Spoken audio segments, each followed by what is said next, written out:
Hello दोस्तों, कैसे हैं आप लोग। उम्मीद करते हैं कि आप लोग बहुत अच्छे होंगे, मस्त होंगे, स्वस्थ होंगे। और हम लोग पिछले क्लास में जो पढ़े थे वह पढ़े थे हम लोग मोलारिटी के बारे में पढ़े थे। और मोलारिटी में भी हम लोग रिजल्टेंट मोलारिटी के बारे में हम लोग देखे थे। यानी कि कल का जो हम लोग का जो क्लास जो था, पिछला जो क्लास जो था, उस क्लास में हम लोग जो पढ़े थे वह पढ़े थे हम लोग मोलारिटी के बारे में हम लोग पढ़े थे। मोलारिटी के बारे में हम लोग जो है मोलारिटी के बारे में हम लोग जो है सो पढ़ रहे थे। और मोलारिटी का सबसे पहला फार्मूला हम लोग पढ़े थे मोलारिटी का, number of mole of solute, number of mole of solute. Solute बटा में हमारा था वॉल्यूम ऑफ सॉल्यूशन, वो भी होता है लीटर में। एक फार्मूला ये था हमारा मोलारिटी का। दूसरा, इसी को हम लोग शॉर्ट में हम लोग लिख देते हैं एन बटा वी भी कह देते हैं, मोल बटा वॉल्यूम भी इसी को बोला जाता है। फिर हम लोग जो है नेक्स्ट फार्मूला जो हम लोग पढ़े थे मोलारिटी बराबर पढ़े थे, वह पढ़े थे मास पढ़े थे। और मास जो पढ़े थे वह पढ़े थे सॉल्यूट का, वो भी था ग्राम में। बटा में हमारा मोलर मास था। मोलर मास जो था ये भी था हमारे सॉल्यूट का, ये भी सॉल्यूट का था। और गुना में एक बटा में वॉल्यूम जो था वह वॉल्यूम हमारा सॉल्यूशन का था और लीटर में था। ये दूसरा फार्मूला पढ़े थे। फिर हम लोग तीसरा जो फार्मूला पढ़े थे वह पढ़े थे मास। मोलारिटी बराबर पढ़े थे मास पढ़े थे। और मास जो पढ़े थे वह पढ़े थे सॉल्यूट का। बटा में हम लोग पढ़े थे मोलर मास। और मोलर मास जो पढ़े थे वह पढ़े थे सॉल्यूट का पढ़े थे। गुना में पढ़े थे 1000, बटा में वॉल्यूम पढ़े थे सॉल्यूशन का, और वो भी पढ़े थे ml में। ये तीन फार्मूला पढ़े थे। फिर उसके बाद हम लोग जो चौथा फार्मूला पढ़े वह पढ़े डाइल्यूशन के लिए। फॉर कौन सा? तो फॉर हम लोग पढ़े डाइल्यूशन। और जब डाइल्यूशन के लिए फार्मूला पढ़े तो डाइल्यूशन का फार्मूला आया m1 v1 equal to m2 v2 equal to dot dot आया था हमारा mn, और हमारा आया था vn आया था। तो ये आया था हमारा फार्मूला हमारा। उसके बाद हमारे पास क्या होता है कि हमारा क्वेश्चन नंबर फार्मूला नंबर 5 में पढ़े थे हम लोग रिजल्टेंट मोलारिटी का फार्मूला पढ़े। जो हमारा जो आया रिजल्टेंट मोलारिटी जो आया वह रिजल्टेंट मोलारिटी बराबर फार्मूला आया। ऊपर में आया m1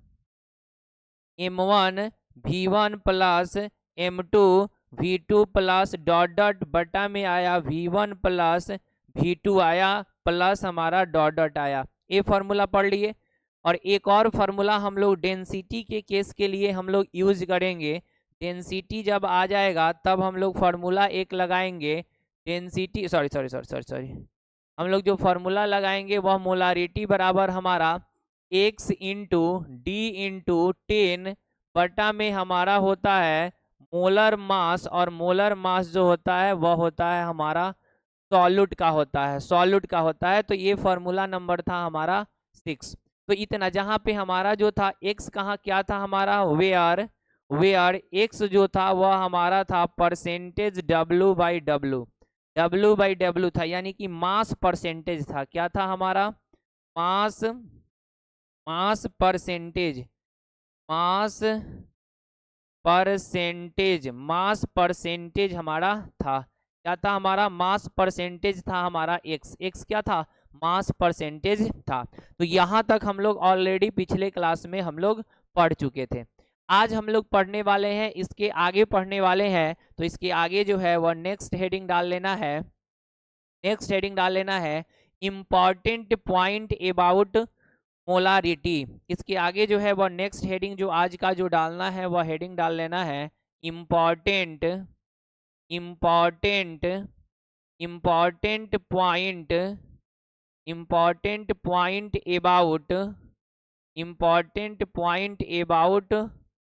अबाउट मोलारिटी का इम्पॉर्टेंट पॉइंट हेडिंग डाल लेना है important point about molarity.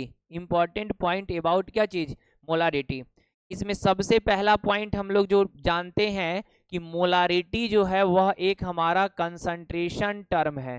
Molarity हमारा क्या है, कंसंट्रेशन टर्म है। तो मोलारिटी जो है वह एक हमारा कंसंट्रेशन टर्म है, यानी कि हमारा हो जाएगा molarity, molarity is a, molarity is a concentration, molarity is a concentration term. Molarity जो है वह हमारा क्या है, कंसंट्रेशन टर्म है। मोलारिटी जो है वह क्या है, हमारा कंसंट्रेशन टर्म है। फिर हमारे पास जो हो जाएगा अगला अगला पॉइंट हो जाएगा, वह हो जाएगा हमारा molarity, molarity is denoted, denoted by, molarity is denoted by capital M. Molarity को हम लोग डिनोट करते हैं बड़का एम से, बड़का एम से मोलारिटी को डिनोट किया जाता है। नेक्स्ट पॉइंट हो जाएगा हमारा कि मोलारिटी का जो यूनिट होता है, मोलारिटी का क्या हमारा यूनिट जो होता है वह यूनिट होता है मोल पर लीटर। तो हमारा हो जाएगा unit of, unit of molarity, unit of molarity is, unit of molarity is हो जाएगा हमारा मोल पर लीटर, या नहीं तो हो जाएगा हमारा मोल इंटू लीटर इनवर्स हो जाएगा। मोल इंटू क्या हो जाएगा, लीटर इनवर्स हो जाएगा हमारा मोलारिटी का फॉर्मूला हो जाएगा, यूनिट हो जाएगा, सॉरी यूनिट हो जाएगा मोलारिटी का। फिर उसके बाद हमारे पास जो हो जाएगा मोलारिटी का जो नेक्स्ट एक और पॉइंट को याद रखिएगा कि मोलारिटी जो होता है, मोलारिटी ऑफ प्योर वाटर, हमारा मोलारिटी जो होता है वह प्योर वाटर का, मोलारिटी ऑफ प्योर वाटर जो होता है वह 55.55 मोल पर लीटर, या नहीं तो हमारा एक और होता है 55.56 मोल पर लीटर होता है, मोल पर लीटर होता है। ये मोल प्योर वाटर का मोलारिटी, प्योर वाटर का मोलारिटी जो होता है वह 55.55 या नहीं तो 55.56 होता है, प्योर वाटर का मोलारिटी होता है। अच्छा, इसके बाद हमारे पास एक साइंटिस्ट आते हैं जिनका नाम था चार्ल्स, एक साइंटिस्ट आते हैं जिनका नाम जो है वह नाम है हमारा चार्ल्स।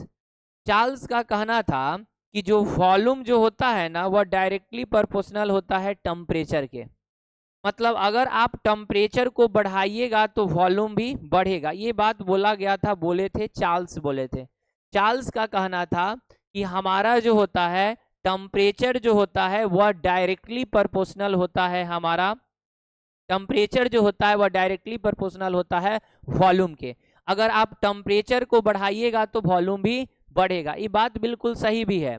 वॉल्यूम का मतलब होता है आयतन, आयतन। तो देखते होइएगा कि गर्मी के दिनों में हमारा टेम्परेचर रहता है ज़्यादा, तो गर्मी के दिनों में टेम्परेचर रहता है ज़्यादा तो हम लोग अलग अलग सोना पसंद करते हैं, नहीं कहते हैं? बगल वाले पड़ोसी को कहते हैं कि हमारे शरीर से 4 फीट अलग सो, नहीं तो पलंग पर से नीचे, कहते हैं कि नहीं कहते हैं? तो टेम्परेचर अगर ज़्यादा है तो हम लोग एगो टंगड़ी ओन्ने बीगेंगे, एगो टंगड़ी ओन्ने बीगेंगे, तो पसर के सोते हैं। लेकिन वही अगर टेम्परेचर कम रहता है, ठंडा के दिनों में टेम्परेचर कम हो जाता है, और जब टेम्परेचर कम हो जाता है तो टेम्परेचर कम हो जाएगा तो वॉल्यूम भी हम लोग थोड़ा सा जगह में सिमट करके सो जाते हैं। तो टेम्परेचर अगर ज़्यादा है तो हम लोग जगह भी ज़्यादा लेते हैं, टेम्परेचर अगर कम है तो जगह भी कम लेते हैं। तो ये बात चार्ल्स बोले थे, और जो बात बिल्कुल सटीक था, बिल्कुल सही था हमारा, कि टेम्परेचर जो होता है वह हमारा डायरेक्टली प्रोपोर्शनल होता है वॉल्यूम को। टेम्परेचर को बढ़ाएंगे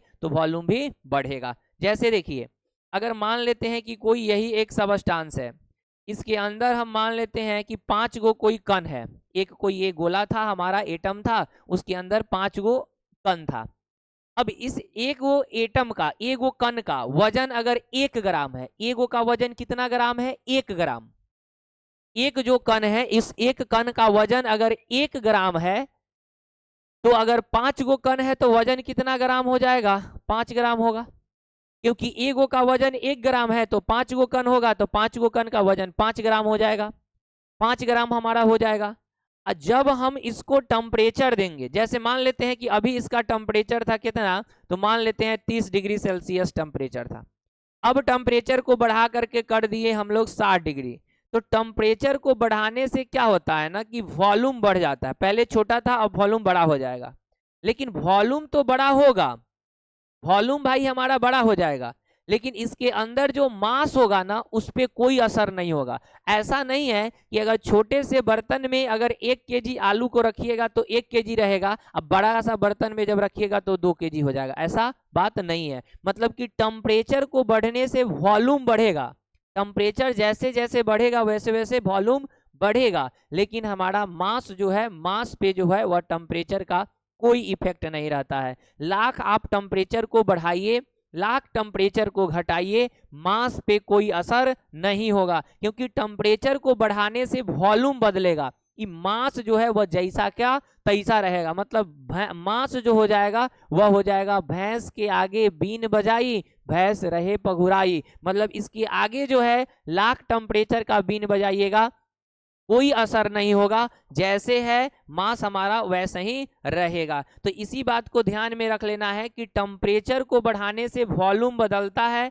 मास पे कोई असर नहीं होता है। मास तो ना टेम्परेचर को बढ़ाने से बढ़ेगा, मास ना जो है टेम्परेचर को बढ़ाने से घटेगा, ना तो बढ़ेगा ना ही मास हमारा घटेगा, दोनों में से कुछ नहीं होगा, ना तो बढ़ने वाला है ना ही हमारा घटने वाला है। तो हम लोग एक नेक्स्ट पॉइंट में लिख देते हैं कि जो मास जो होता है, मास जो हो जाएगा वह हमारा जो होगा ना, तो मास जो हो जाएगा वह हमारा ना टेम्परेचर के ना तो डायरेक्टली प्रोपोर्शनल होगा और ना ही जो है सो हमारा इनवर्सली प्रोपोर्शनल होगा। टेम्परेचर को बढ़ाने से मास तो ना तो बढ़ेगा ना तो घटेगा, ना तो डायरेक्टली प्रोपोर्शनल होगा ना ही इनवर्सली प्रोपोर्शनल होगा, किसी भी तरह से हमारा मास में जो है कोई परिवर्तन आने वाला नहीं है, मास पे कोई असर नहीं होगा। क्लियर है बात सभी को? क्लियर है? अब चलिए नेक्स्ट अब बात पे आते हैं, गौर करना। अगला मोलारिटी का आप लोग फॉर्मूला पढ़े होइएगा। मोलारिटी का आप फॉर्मूला यही जानते हैं, मोलारिटी बराबर फॉर्मूला जानते हैं, मास, मास होता है हमारा सॉल्यूट का, बटा में होता है मोलर मास, मोलर मास जो होता है ईबी होता है हमारा सॉल्यूट का, होता है सॉल्यूट का, गुना में 1 में वॉल्यूम जो होता है वह सॉल्यूशन का होता है, वो भी होता है लीटर में, वॉल्यूम होता है सॉल्यूशन का, वो भी होता है लीटर में। तो देखो टेम्परेचर का रिश्तेदार वॉल्यूम है, टेम्परेचर को बढ़ाइएगा तो वॉल्यूम में अदला बदली होगा, लेकिन क्या मास पे कोई असर होगा? तो टेम्परेचर बढ़ाने से मास पे कोई असर नहीं होता है।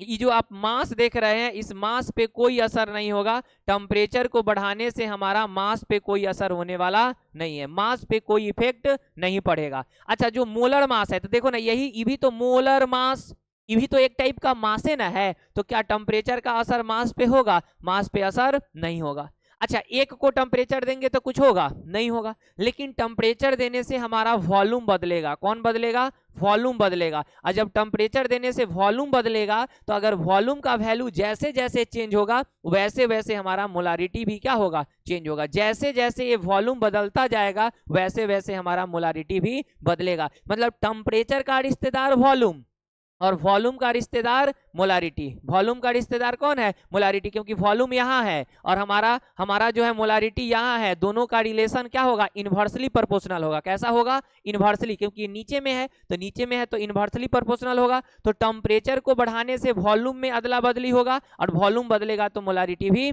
बदलेगा, मोलारिटी भी क्या होगा? बदलेगा। मतलब इनडायरेक्टली कहें तो टेम्परेचर जो है वह मोलारिटी पे निर्भर करेगा। क्यों करेगा? क्योंकि मोलारिटी के फॉर्मूला में वॉल्यूम आ रहा है और वॉल्यूम का रिश्तेदार टेम्परेचर है, तो टेम्परेचर बदलेगा तो वॉल्यूम बदलेगा, वॉल्यूम बदलेगा तो मोलारिटी बदलेगा, वॉल्यूम बदलेगा तो कौन बदलेगा? मोलारिटी। और ये बार बार बोर्ड में आपसे क्वेश्चन पूछा जाता है कि टेम्परेचर जो है वह मोलारिटी पे निर्भर करता है या नहीं करता है, तो आप याद रखिएगा जो हमारा टेम्परेचर जो है वह हमारा मोलारिटी पे निर्भर करता है। क्यों करता है? क्योंकि मोलारिटी टेम्परेचर का रिश्तेदार वॉल्यूम, वॉल्यूम बदलेगा, वॉल्यूम में चेंजिंग आएगा तो मोलारिटी में भी चेंजिंग आएगा। तो क्या टेम्परेचर जो है वो मोलारिटी पे निर्भर किया कि नहीं किया? किया हमारा टेम्परेचर। तो इसी बात को हम जो है सो नेक्स्ट पॉइंट में लिख रहे हैं, नेक्स्ट पॉइंट में हम इसी बातों को लिख देते हैं, यही बात को लिख देते हैं। यही बात हम क्या लिख दिए कि हमारा जो है अगर आप टेम्परेचर को बढ़ाते हैं तब हमारा क्या हो जाएगा? वॉल्यूम जो होगा बढ़ेगा, लेकिन हमारा तब हमारा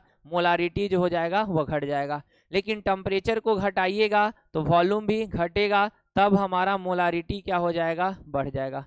मोलारिटी हमारा क्या हो जाएगा, मोलारिटी जो है वह हमारा बढ़ जाएगा। और नेक्स्ट पॉइंट हमारा क्या हो जाएगा कि molarity of any solution, molarity of any solution, molarity of any solution depends upon, molarity of any solution depends upon molarity of any solution depends upon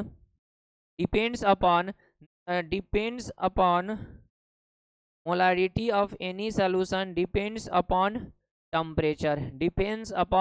temperature. तो molarity of any solution, molarity जो है वह हमारा temperature पे निर्भर करता है। तो मोलारिटी का आप इतना कहानी को ध्यान में रखिएगा, आपके बोर्ड एग्जाम के लिए जो इम्पोर्टेंट है वह आपका ये पॉइंट इम्पोर्टेंट है, यूनिट इसका याद रखिएगा, ये इंपॉर्टेंट है, और इसको याद रखिएगा। ये तीनों पॉइंट को ध्यान में रखिएगा क्योंकि ऑब्जेक्टिव यहाँ से बनता है, और ऑब्जेक्टिव यही बनता है कि निम्नलिखित में से कौन सा टेम्परेचर पे निर्भर करता है। तो याद रखिएगा, जिसके फॉर्मूला में वॉल्यूम आएगा, जिसके फॉर्मूला में आयतन आएगा, आयतन मतलब वॉल्यूम आएगा, वह टेम्परेचर पे निर्भर करेगा। जिसके फॉर्मूला में वॉल्यूम नहीं आएगा वह हमारा टेम्परेचर पे निर्भर नहीं करेगा। क्लियर है बात? तो इसी के साथ आपका ये मोलारिटी हमारा होता है फिनिश। अब हम लोग जो स्टार्ट करने जा रहे हैं वह स्टार्ट करने जा रहे हैं मोल फ्रैक्शन को। किसको स्टार्ट करने जा रहे हैं? मोल फ्रैक्शन को। तो आप लोग जो है नेक्स्ट हेडिंग डाल लीजिएगा मोल फ्रैक्शन। किसको हेडिंग डाल लेना है? तो हेडिंग जो डाल लेना है वह हेडिंग डाल लेना है मोल फ्रैक्शन। नेक्स्ट हेडिंग जो डालना है वह हेडिंग डालना है मोल फ्रैक्शन, जिसको हिंदी में हम लोग कहते हैं मूल अंश कहा जाता है। क्या कहा जाता है? मूल अंश, या हमारा जो कहा जाता है वह मूल प्रभाज भी कहा जाता है। मूल अंश या हम लोग इसको मूल प्रभाज भी कहते हैं। तो नेक्स्ट हेडिंग हम लोग डाल लेंगे मूल फ्रैक्शन। नेक्स्ट हेडिंग क्या हो जाएगा? मूल फ्रैक्शन। अब देखो मूल फ्रैक्शन क्या है, नामे में स्पष्ट है, नामे में स्पष्ट है हमारा अंश, नामे में स्पष्ट है हमारा अंश। अंश का मतलब होता है हिस्सा। जैसे कि मान लेते हैं कि हमारे पास अगर कोई कलम है तो कलम में एक पार्ट ढक्कन होता है, ढक्कन, और एक वो ये पूरा रहता है लिखने वाला। तो ढक्कन जो होगा वह कलमे का ना हिस्सा होगा, कलमे का ना अंश होगा, कलमे का ना पार्ट होगा। तो ये ढक्कन जो है वह ढक्कन, मेरे पास नहीं है अभी कलम क्योंकि जो है सो अभी यहाँ पे नजर भी नहीं आ रहा है।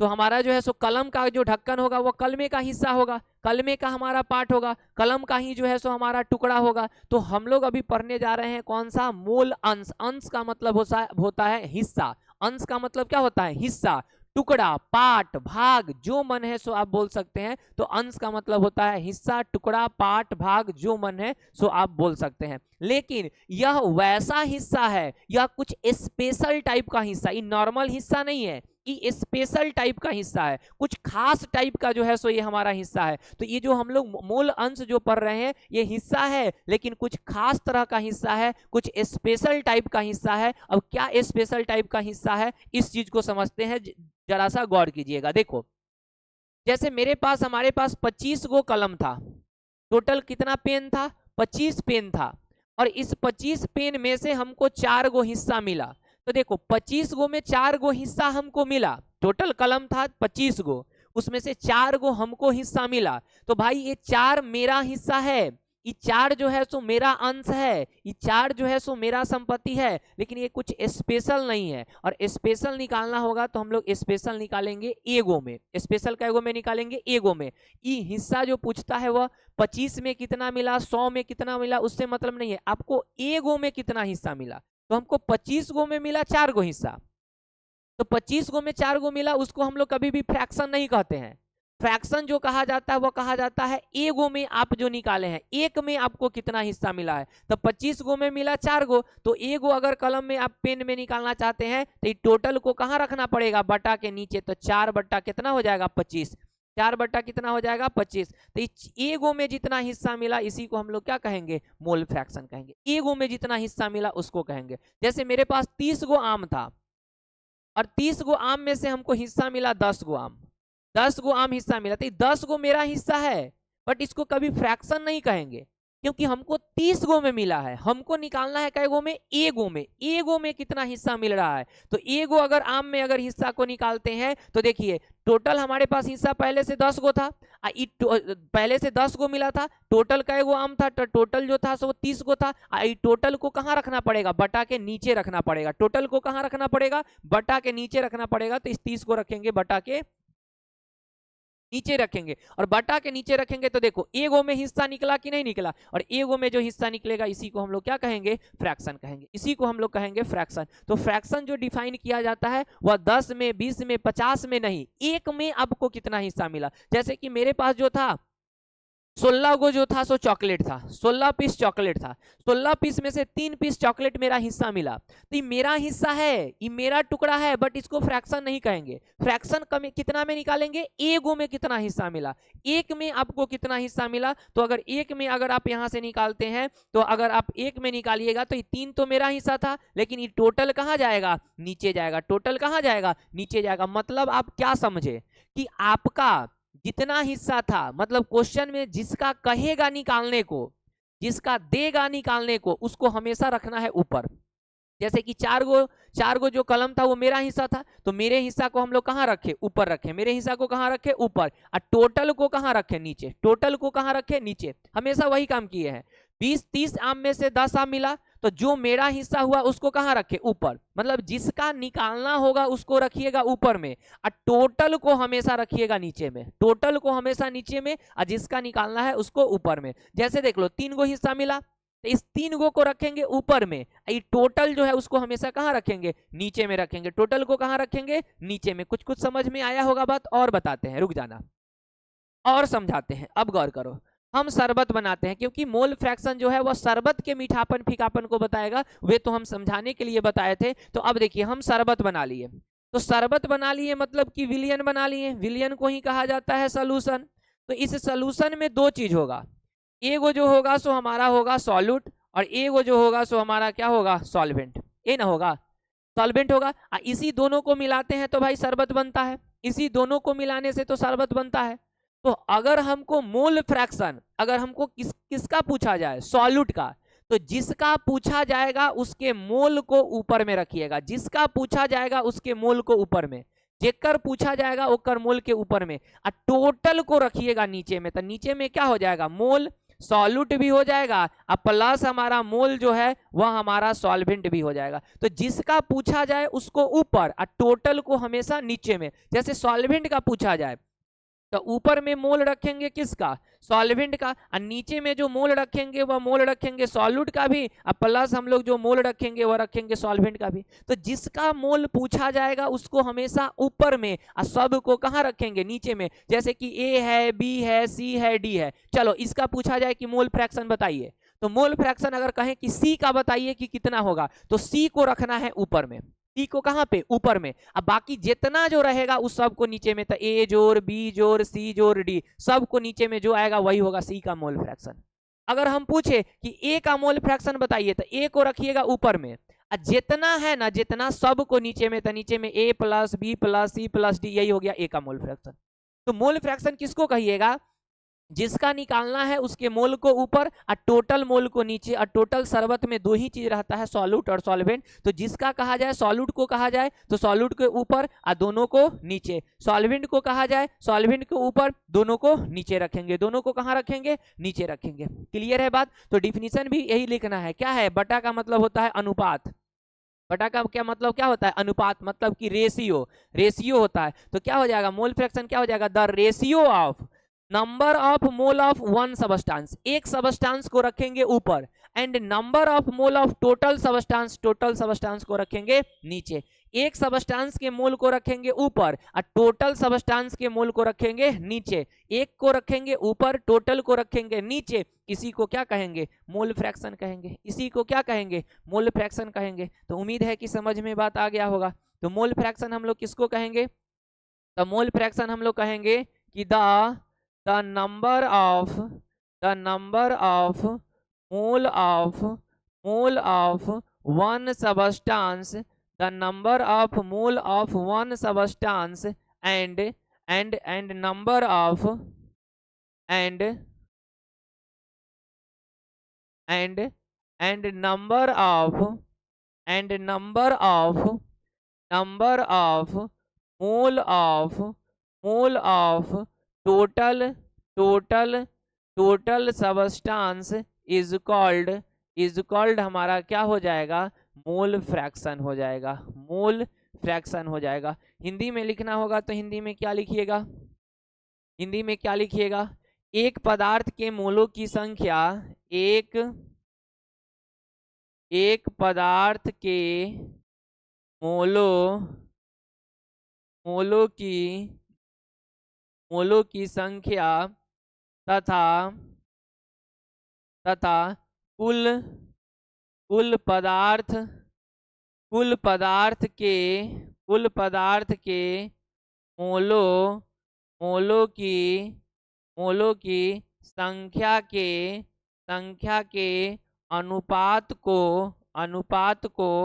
मोल अंश कहते हैं। मोल मोल अंश मोल अंश कहते हैं। मोल क्या कहा जाता है, मोल अंश अंश कहते मूल अंश कहते हैं, उसको हम लोग क्या कहते हैं, मूल अंश कहते हैं। तो मूल अंश हम लोग किसको कहेंगे, तो एक पदार्थ के मूल को जो रखा जाएगा वह रखा जाएगा ऊपर में, और टोटल मूल को जो रखा जाएगा वह रखा जाएगा नीचे में। इसी को हम लोग क्या कहेंगे, मूल अंश कहेंगे। इसी को कहा जाएगा हमारा मूल अंश।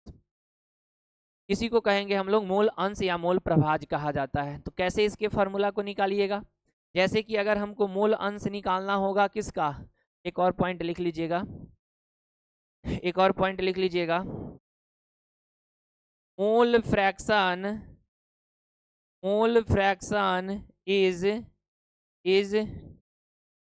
Is denoted by x. Mole fraction को डिनोट किया जाता है एक्स से, यानी कि हमारा हो जाएगा मूल अंश को एक्स से सूचित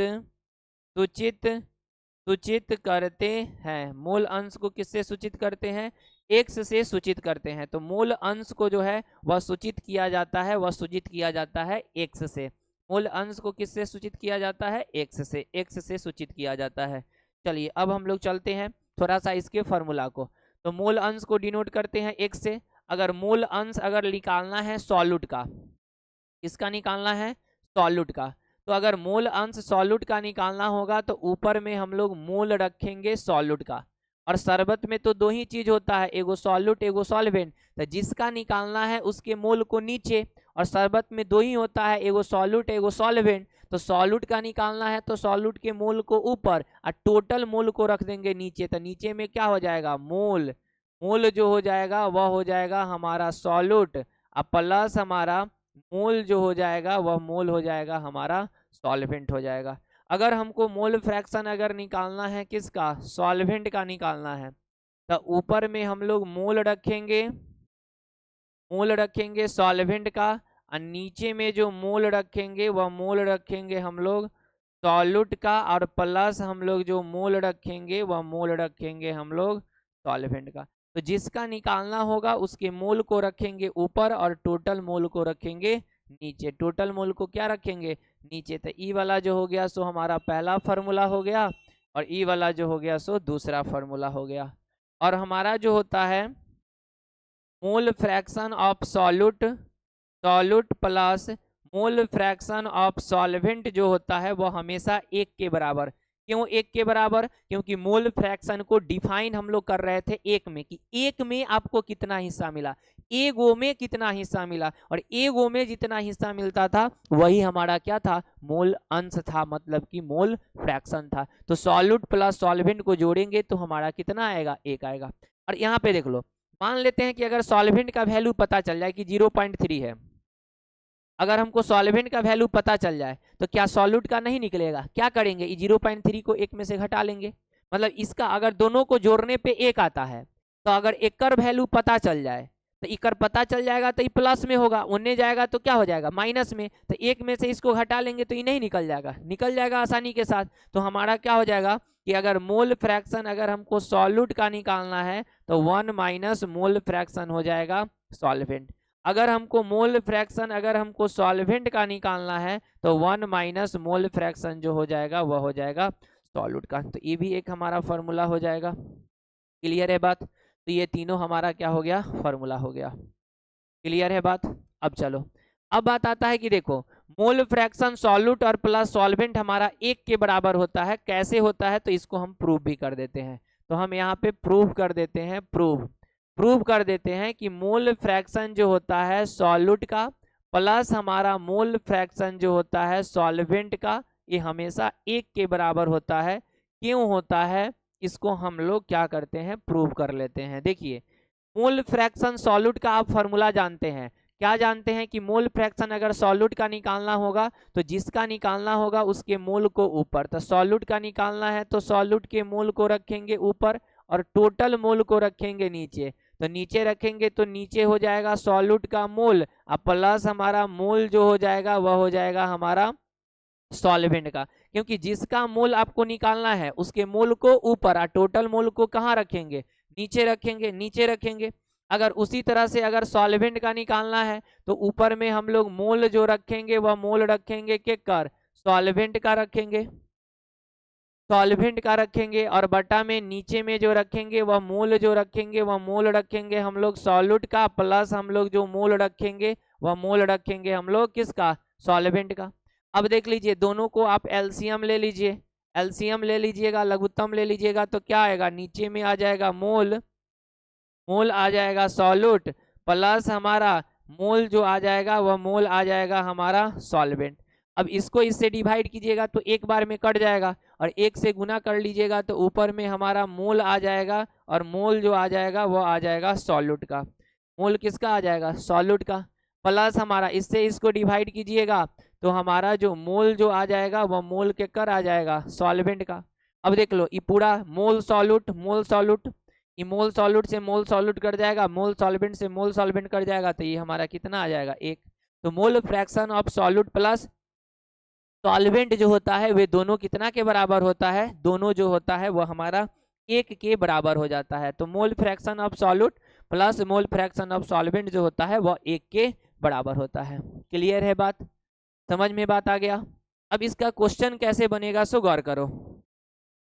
क्वेश्चन कैसे बनेगा, जैसे कि क्वेश्चन यहाँ पे दिया हुआ है हमारा 10 mole, 10 mole benzene, benzene and 30 mole, 30 mole toluene, toluene are, toluene are mix together, toluene are mix, mix together, then calculate, then calculate the, then calculate the mole fraction,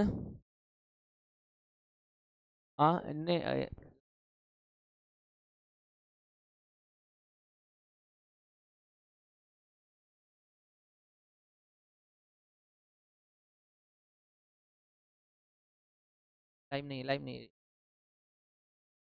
चलो देखो 10 mole of benzene and 30 mole of toluene are mix together, then calculate the mole fraction of, mole fraction of, mole fraction, mole fraction of benzene, mole fraction of benzene and, benzene and toluene, mole fraction of benzene and toluene.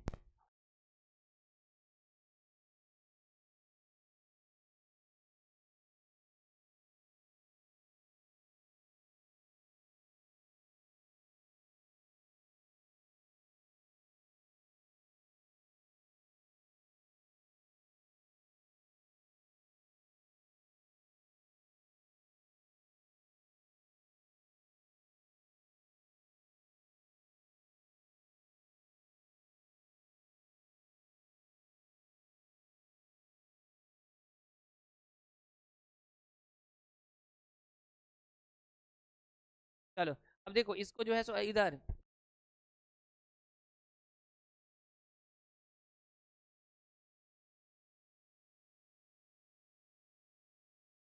चलो देखो, हाँ हमारा जो हो गया सो हमारा हो गया यही क्वेश्चन हो गया कि 10 mole benzene and 30 mole toluene are mix together दोनों को हम लोग मिक्स कर देते हैं।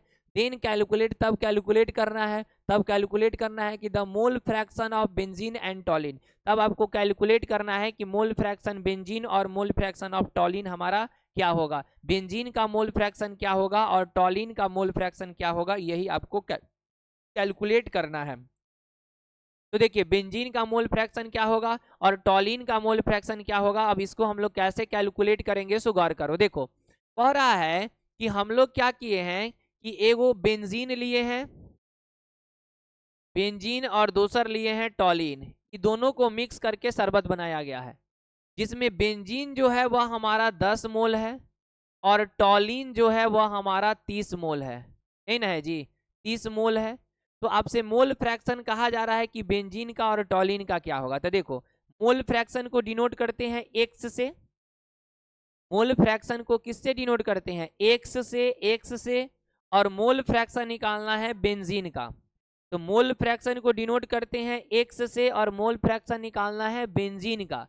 तो जेकर निकालना है ना ओकर मोल को रखिएगा ऊपर, तो बेंजीन के मोल को रखेंगे ऊपर। हम पूरा लिख देते हैं, पूरा लिख भी देते हैं। लो यहाँ पे हमारा किसका निकालने जा रहे हैं, बेंजीन का। तो बेंजीन जो हो जाएगा हमारा, बेंजीन के मोल को रखेंगे ऊपर और नीचे में जो रखेंगे ना वह मोल रखेंगे बेंजीन, अब प्लस हम लोग जो रखेंगे वह मोल रखेंगे के कर, तो मोल रखेंगे टॉलिन का, बेंजीन का भी मोल रखेंगे और साथ साथ जो रखेंगे वह रखेंगे टॉलिन का। अब पुट करो मोल बेंजीन का कितना मोल है तो 10 मोल है, बेंजीन का कितना मोल है तो 10 मोल है, बेंजीन का मोल जो है वह 10 है। टॉलिन का मोल कितना है तो टॉलिन का मोल 30 है। तो देखो 10 बेंजीन का था तो ऊपर में रख दिए, नीचे में टोटल रखना है तो मोल बेंजीन आ प्लस मोल टॉलिन, तो बेंजीन का मोल है 10 आ प्लस टॉलिन का मोल कितना है 30 है। तो इसको सॉल्व कीजिएगा तो 10/40 मतलब 1/4 मतलब कि 0 पॉइंट यानी कि 25 हो जाएगा, 0 पॉइंट कितना हो जाएगा 25 हो जाएगा। अगर उसी तरह से अगर हमको मोल फ्रैक्शन निकालना होगा अगर हमको मोल फ्रैक्शन निकालना होगा टॉलिन का, किसका निकालना होगा टॉलिन का, तो टॉलिन का निकालना होगा तो जिसका निकालना होगा उसके मोल फ्रैक्शन को रखेंगे ऊपर, जिसका निकालना होगा उसके मोल फ्रैक्शन को कहाँ रखेंगे ऊपर रखेंगे। तो जिसका निकालना है तो निकालना हमारा किसका है तो हमको निकालना है अबकी बार टॉलिन का, तो टॉलिन के मोल को रखेंगे ऊपर, तो टॉलिन के मोल हो जाएगा ऊपर, टॉलिन के मोल को रखेंगे ऊपर और नीचे में जो रखेंगे वह रखेंगे के कर, तो नीचे में रखेंगे मोल हम लोग रखेंगे बेंजीन अब प्लस हम लोग जो रखेंगे वह रखेंगे मोल के कर, तो मोल रखेंगे हम लोग टॉलिन के रखेंगे, टॉलिन का रखेंगे। अब इसको सॉल्व करेंगे तो हमारा क्या हो जाएगा, सॉल्व करेंगे तो मोल बेंजीन सॉरी मोल टॉलिन कितना है 30 और बेंजीन कितना है 10 और टॉलिन कितना है 30, तो हम की बार हो जाएगा 30/40, 0 से 0 कट जाएगा यानी कि 0.75 आ जाएगा हमारा। यही हो गया हमारा आंसर, यही दोनों का आंसर आ गया। समझ में बात आ गया होगा कि कैसे निकालना है बेंजीन का और टॉलिन का। सो क्लियर है बात। इसी तरह से कुछ आपके क्वेश्चन है जो क्वेश्चन को आप लोग कर लीजिएगा। जैसे कि आपका पहला हमारे पास जो क्वेश्चन हो गया वह क्वेश्चन हो गया हमारा कौन सा, ये है बना हुआ है कि 12 मोल एल्कोहल एंड 18 मोल वाटर को मिक्स किया गया है, तो मिक्स किया गया है तो मोल फ्रैक्शन बताना है एल्कोहल और वाटर का। तो एल्कोहल का मोल है 12, वाटर का मोल है 18, तो जिसका कहा जाएगा एल्कोहल का कहा जाएगा तो एल्कोहल के मोल को ऊपर रखेंगे, नीचे में टोटल को रखेंगे। तो एल्कोहल का मोल कितना था 12 था और टोटल नीचे में रख के सॉल्व कर लेंगे। उसी तरह से वाटर का मोल तो जेकर पूछा जाएगा उसका मोल ऊपर और टोटल मोल को रखेंगे नीचे में, तो वाटर का मोल था 18 तो 18 को ऊपर रखे टोटल को नीचे रखे, सॉल्व कर लिए। समझ में बात आ गया हमारा। उसी तरह से ये भी क्वेश्चन है कि आपका 2 मोल बेंजीन है 18 मोल टॉलिन है, इसको भी सॉल्व कर लीजिएगा। सेम क्वेश्चन है, सॉल्व कर लीजिएगा। उसी तरह से ये दो और क्वेश्चन है, ये ग्राम में है, तो देखो ग्राम में रहेगा ना तो ग्राम को हम लोग चेंज करेंगे, ग्राम को क्या करेंगे मोल में चेंज करके बनाएंगे, ग्राम को मोल में चेंज करके बनाएंगे। तो ये भी दोनों क्वेश्चन रहा, ये भी दोनों रहा और एक क्वेश्चन हमारा ये रहा। तो टोटल हमारे होमवर्क में जो रह गया 1 गो 2 गो 3 गो और 4 गो, हम इसको डिस्कस भी कर देंगे नेक्स्ट क्लास में। तो आज हम लोग रहने देते हैं इतना ही तक, इस पे ट्राई कीजिएगा, ऊपर वाला क्वेश्चन बन जाना चाहिए। ईबी क्वेश्चन ऊपर वाला बन जाना चाहिए, नीचे वाला में यहाँ पे ग्राम दिया है तो ग्राम को मूल में चेंज करेंगे। कैसे चेंज करेंगे? तो ऐसे चेंज करेंगे, जैसे कि आपको क्या दिया हुआ है, 51 ग्राम जो है वह दिया हुआ है कौन, 51 ग्राम जो दिया हुआ है वह NH3 दिया हुआ है, और हमारा जो है 360 ग्राम जो दिया हुआ है वह वाटर दिया हुआ है। यही दोनों को ना मिक्स करके शरबत बनाया है। तो पहले हम लोग इसको मूल में बदलेंगे, तो मूल में बदलेंगे तो क्या हो जाएगा, मूल निकालना है NH3 का। तो मूल का फॉर्मूला आप लोग पढ़े हैं कि मूल का फॉर्मूला होता है मास और बटा में होता है हमारा मोलर मास। मास बटा में क्या होता है, मोलर मास। तो मोल का फॉर्मूला हो जाएगा मास और नीचे में जो हो जाएगा वह हो जाएगा आपका मोलर मास। तो मास दिया हुआ है 51 और मोलर मास आपको आता है कि NH3 का कितना, नाइट्रोजन 1 पीस, तो 1 गुना नाइट्रोजन का मास 14, नाइट्रोजन का मास 14 प्लस हाइड्रोजन 3 पीस, तो 3 गुना 1 कितना आ जाएगा 17, 17 से भाग दे देंगे, कितना मोल आ गया, 3 मोल आ गया। तो यहाँ से मोल निकल गया हमारा। उसी तरह से हम लोग मोल निकाल लेंगे किसका, इसका भी मोल निकाल लेंगे। तो इसका निकालेंगे मोल, तो मोल हमारा क्या हो जाएगा, मोल अगर वाटर का निकालते हैं तो वाटर का मास को रखेंगे ऊपर, तो वाटर का मास है 360 और वाटर का फॉर्मूला होता है H2O, H2O का मोलर मास होता है 18, तो 18 तो सॉल्व करेंगे तो 18 दूना 36, 20 आ गया। अब सॉल्व कर लेंगे। अब किसका कह रहा है मोल फ्रैक्शन, हमारा मोल फ्रैक्शन NH3 का और वाटर का दोनों का पूछा जा रहा है। तो मोल फ्रैक्शन NH3, तो NH3 का कैसे निकालेंगे, जिसका कहेगा उसका मोल ऊपर। तो NH3 का मोल आया है 3, तो 3 को रखेंगे ऊपर और टोटल को नीचे, तो टोटल में हो जाएगा 3 और हमारा पानी का कितना आया है 20। अब इसको सॉल्व कर लेंगे, जो आएगा सो आएगा। उसी तरह से अगर मोल फ्रैक्शन निकालेंगे के कर वाटर का, तो वाटर का निकालेंगे तो वाटर के मोल को रखेंगे ऊपर, तो वाटर के मोल को ऊपर और टोटल को रखेंगे नीचे। टोटल को कहाँ, नीचे, तो टोटल को नीचे रखेंगे तो हमारा हो जाएगा 3 जोड़ 20। सॉल्व कर लेंगे, दोनों का मोल फ्रैक्शन निकल जाएगा। क्लियर है बात? तो बाकी जो भी क्वेश्चन है ये आपका हो गया। उसी तरह से ईबी क्वेश्चन है, आप लोग कर लीजिएगा और फिर हम लोग नेक्स्ट क्लास में इस क्वेश्चन को भी एक बार डिस्कस करेंगे, फिर हम लोग आगे बढ़ेंगे। क्लियर है? तो आज रहने देते हैं इतना ही तक, फिर मिलते हैं हम लोग नेक्स्ट क्लास।